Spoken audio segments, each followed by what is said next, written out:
This right here, this is what I would consider my best friend.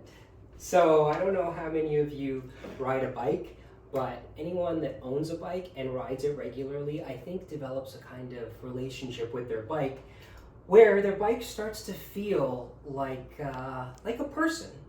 And today I want to share this with you because this is something that's very, very special to me, and it has an extremely intriguing history. So I have been riding a bike since I was a teenager, since I was like 16 years old. And when I was a teenager and I wanted a bike of my own, I asked for one for my birthday, and my parents bought me a very old-fashioned bike from India. It was a steel-framed bike, and it was a honker. It was big, and it was heavy, and I loved it.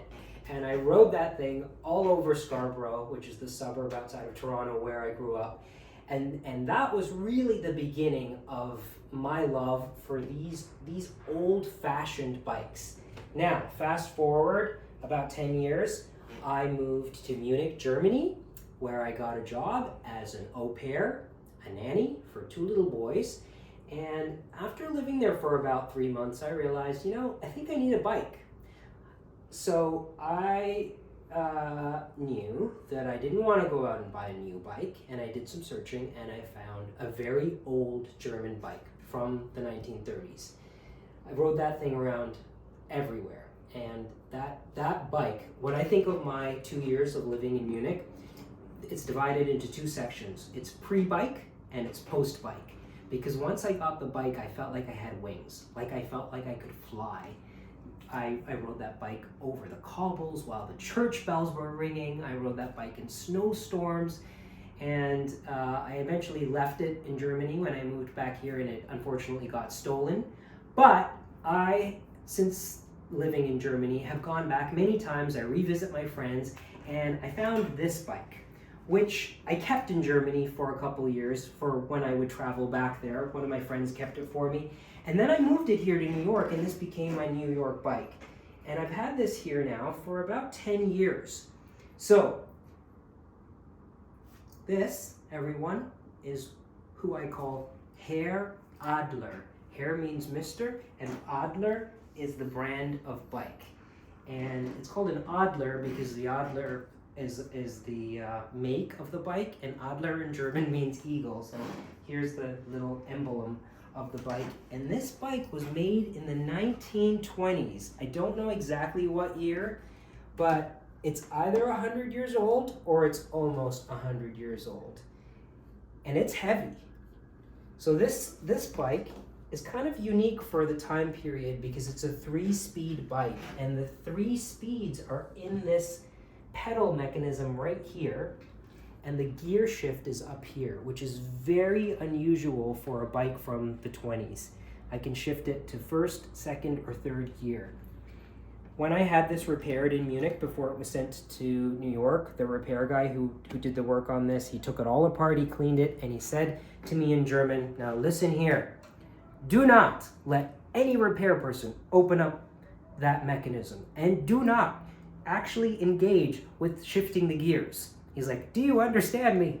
And I said, "Yes, I will listen to you." And I use this bike kind of as a single speed bike. Now, when I bought this thing, it came with something. And it came with something that was just fascinating. And I have to show you. Keep it in here. So it wasn't lost on me when I lived in Munich that city had such a powerful history, a negative history, as well as a positive one. I mean, in the 1800s, in the late 1800s, Munich was very bohemian. It was full of artists, musicians, painters, writers. I had a wonderful German book about Munich in the 1890s, and it was so inspiring to me to be riding through those streets and to think of the Belle Epoque of Munich. And now I lived in Munich. But 50 years later, there was a very different history in Munich. And when I ride this bike around, I often wonder, what did this bike hear? And what did it see? And this in here is a part of this bike's history, which I just couldn't believe existed. When the war ended, every bike had to be registered. Its serial number was noted down and the owner's name was noted down as well. And this is the Farad Ausweis. So Farad means bike in German and Ausweis means like passport. And in here, we actually have the serial number of the bike and we have the owner's name, Johann Adler. This is the street where he lived in Vienna. So this was owned in Vienna, and there's the make and the serial number of the bike from June 12th, 1945. And when I went to Vienna, I passed by the owner's building where he lived, because I knew that this old bike was once there in Vienna. And when I talk about this bike, I get emotional because this bike has taken me everywhere in New York, and I feel like it's so reliable. When these things were made, they were made to last. People took pride in making something solid and safe, and it was made with the intention of it to outlive you and me, and that's why it's still around today. And it saddens me that the same cannot be said of things that are made today. So many corners are cut, so much is disposable, and part of the reason why I love old things is this reason, is because of the quality. It's that quality that I can rely on when I'm pedaling over the Brooklyn Bridge at 2 a.m. in the morning, coming home, in the winter, in the summer. And it's this bike that has been so reliable.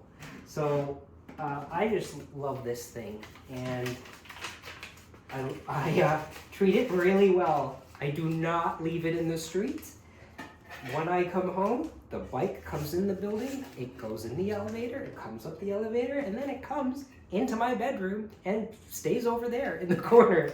And when I go out again, I take the bike out and take it out. So I would love to show you the different parts of this bike that make it pretty special. This right here is something that people often ask me about. Sometimes when I'm at a red light and a car or a truck is beside me, they'll put down the window and they'll go, "Hey, does that light work?" And this right here is called a carbide lamp. So this is the kind of lamp that was original to the bike, and it opens up like this. And over here is a little burner. So the way this works is this canister down here holds calcium carbide crystals, which you can still get. So I open this up, I unwind this, I put calcium carbide crystals in here, and then I open this up, and I put water in here. And once the water's in here and the carbide is down here, this gets closed, and this dial controls how fast the water drips. And the water from this compartment will drip onto the carbide and create acetylene gas, which comes out of here, and then this gets lit with a match. This gets closed, and it's on a spring mechanism. So as the bike is moving, the flame's fine. So that's the light on the bike, which I love, which is, look how just beautiful this thing is, the carbide lamp. Here's my brass bell. You always have to have a bell.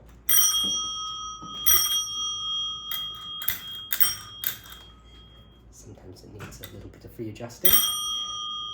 And then the brake mechanism, there's a rear pedal brake, but the brake mechanism is also kind of typical for this type of bike from 100 years ago. It's a front brake, and the brake is right here, and there's a rubber pad that actually just presses down on this front tire, which means that the brakes are not as reliable as modern day brakes.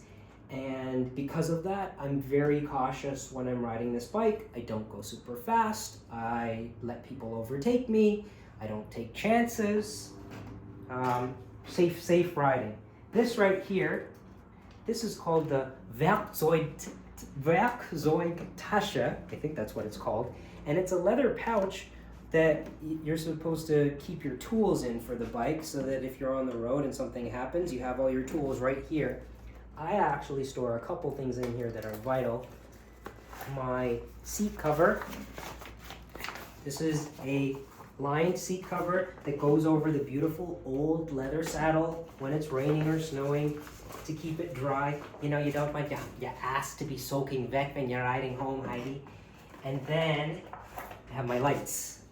And this might have been one of the nicest gifts I've ever received. My friend Laura bought me these really bright bike lights, which are it's very important when you're riding at night.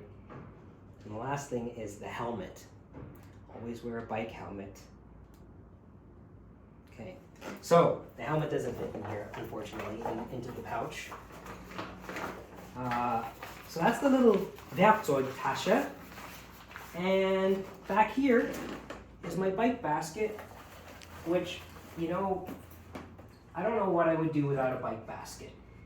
I carry stuff all the time, and this basket has seen better days. I think I need a new one, but it's shockingly big. Like, it doesn't look very big, but it holds a lot.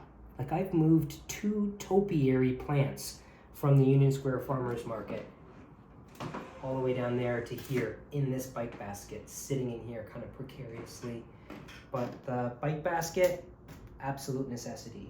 And when I'm in Munich, when I go back to visit, I do go to flea markets and I look around, and every now and then I find like a little thing that becomes a part of the bike. Like, if I need to, I've replaced this a couple times because they've fallen apart. Sometimes I replace the saddle. This is a new acquisition, this little reflector. Very old. It's gonna go on the back fender. But that's my bike. Herr Adler, my best friend. Reliable, trustworthy. Just love him to bits. Thanks for watching. Goodbye.